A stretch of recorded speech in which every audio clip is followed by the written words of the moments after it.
Na-check nyo na ba guys yung Tecno Camon 40 Pro 5G nyo? Meron siyang bagong update ngayon. At ito yung dalawang napansin ko na bago after ko na in-update to.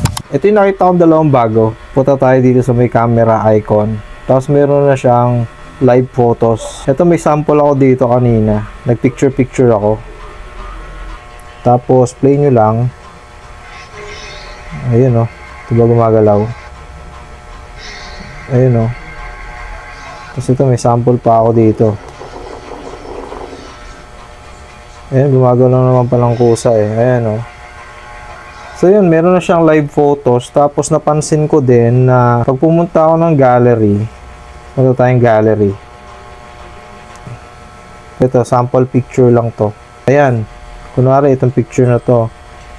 Yung icon ng AI, nandito na siya sa may right side. So pag click mo yan, may nadagdag na isa.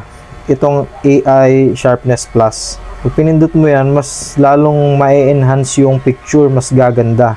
Magiging sharp siya. Pero itong dalawang to, AI Eraser tsaka AI Extender, dati na yan eh. So ayun guys, yung pala yung nakikita ko na nadagdag after kong in-update tong Tecno Camon 40 Pro 5G. Kakalkalin ko pa, check ko pa kung meron pang mga additional na feature itong phone natin.